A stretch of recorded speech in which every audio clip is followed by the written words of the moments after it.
എല്ലാവർക്കും ദിയ ടെക്കിൻ്റെ പുതിയൊരു വീഡിയോയിലേക്ക് സ്വാഗതം. ഇന്ന് കാർ എ സി എങ്ങനെ സർവീസ് ചെയ്യുക പറ്റിയാണ് ചെയ്യുന്നത്. ഇതിൻ്റെ കണ്ടൻസർ ലീക്കായാണ്. ഈ കണ്ടൻസറിൻ്റെ റൈറ്റ് സൈഡിലിട്ടാണ് ലീക്ക് വന്നേക്കുന്നത്. ഇത് കോമ്പൗണ്ട് ഗേജാണ്. കോമ്പൗണ്ട് ഗേജ് ഇത് സെക്ഷൻ പോർട്ട് എന്ന് പറയും. സെക്ഷൻ പോർട്ട് വഴിയാണ് നമ്മൾ ചാർജ് ചെയ്യുന്നത്. അത് ലിക്വിഡ് ലൈനാണ് ഇതുള്ളത്. പിന്നെ ഇത് കോമ്പൗണ്ട് ഗേജ് നമുക്ക് പ്രഷർ എങ്ങനെയാണെന്ന് ചെക്ക് ചെയ്യാൻ പറ്റും. ഇതാണ് കംപ്രസർ എന്ന് പറയുന്നത്. കാർ എ സിയുടെ കംപ്രസറാണ്. ഇത് മാഗ്നറ്റിക് ക്ലച്ചാണ്. ഇതിൻ്റെ സെക്ഷൻ പോർട്ടും ഡിസ്ചാർജ് പോർട്ടും 2 പോർട്ടാണുള്ളത്. ഇത് കണ്ടൻസറിൻ്റെ ഈ റൈറ്റ് സൈഡ് ഭാഗത്തായിട്ടാണ് ലീക്ക് വന്നേക്കുന്നത്.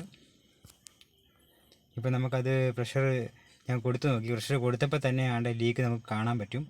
പെട്ടെന്ന് ലീക്കായിരിക്കുകയാണ്. പ്രഷർ കുറച്ച് കൊടുത്തതേ ഉള്ളൂ. പിന്നെ നിങ്ങളെ പരിചയപ്പെടുത്താൻ പോകുന്നത് ഇത് ഗോദ്റേജിൻ്റെ ഒരു ഗമ്മാണ്. ഇത് വെച്ചാണ് നമ്മൾ കണ്ടൻസർ സൈഡ് നമുക്ക് ഒട്ടിക്കാൻ പോകുന്നത്.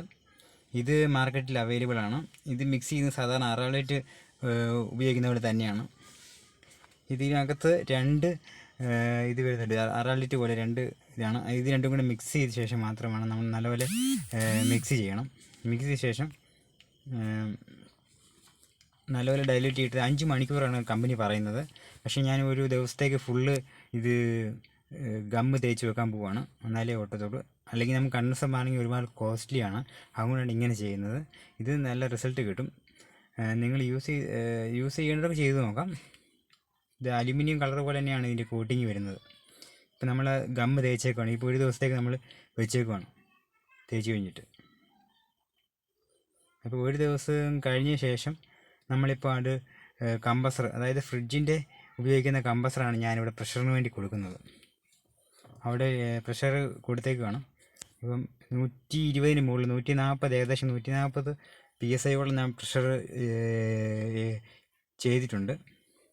പ്രഷർ കൊടുത്ത് നമുക്ക് ലീക്ക് എവിടെയാണെന്ന്, ലീക്ക് ഇനി ഉണ്ടോ എന്ന് അറിയാൻ വേണ്ടിയാണ് ഇപ്പോൾ പ്രഷർ കൊടുത്തേക്കുന്നത്. ഇപ്പോൾ ഞാൻ ഫുള്ള് ലീക്ക് നോക്കാൻ പോവുകയാണ്. സോപ്പ് സൊല്യൂഷൻ വെച്ച് ലീക്ക് നോക്കുവാണ് ഫുള്ള്.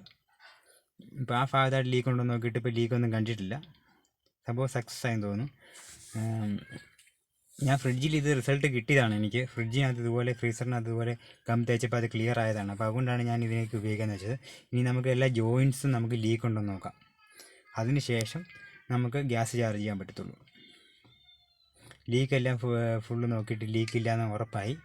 അത് കഴിഞ്ഞ് പ്രഷർ റിലീസ് ചെയ്യണം. റിലീസ് ചെയ്ത ശേഷം നമുക്ക് വാക്വം ചെയ്യാം. ഫുൾ ഗ്യാസ് തുറന്ന് വിട്ടിട്ട് വാക്വം പമ്പാണിത്. വാക്വം പമ്പ് വെച്ച് നമ്മൾ ഒരു 1 hour കൊടുക്കുകയാണ്. 1 hour -30 വാക്കുമായി നോക്കും. എന്നിട്ട് വാക്കും അത് ഹോൾഡ് ആകുന്നുണ്ടോ നോക്കണം. അതുപോലെ ഒരു 1 hour ഞാൻ ഹോൾഡ് ആയി നോക്കി, കുഴപ്പമില്ല. വാക്കും ഹോൾഡ് ആയിട്ടുണ്ട്. നമുക്ക് വാക്വം പമ്പ് ഓഫ് ചെയ്യാം. ഇനി 134യുടെ ഗ്യാസ് നമുക്ക്, ഇതാണ് 134യുടെ ഗ്യാസ്. ഇത് വെച്ചാണ് നമ്മൾ ഗ്യാസ് ചാർജ് ചെയ്യാൻ പോകുന്നത്. ഫസ്റ്റ് നമ്മൾ ഗ്യാസ് പറിച്ച ശേഷം കുറച്ച് ഗ്യാസ് കൊടുക്കാം. കുറച്ച് സ്റ്റാൻഡിങ് പ്രഷർ കൊടുത്ത ശേഷം മാത്രമേ വണ്ടി സ്റ്റാർട്ട് ചെയ്യാൻ പറ്റത്തുള്ളൂ. കുറച്ച്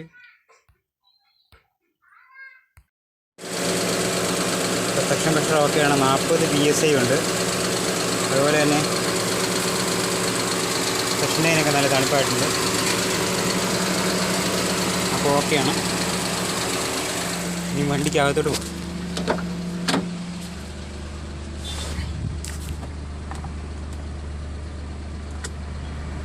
നല്ല കൂളിംഗ് ഉണ്ട്. നല്ല കൂളിംഗ് ആയിട്ട്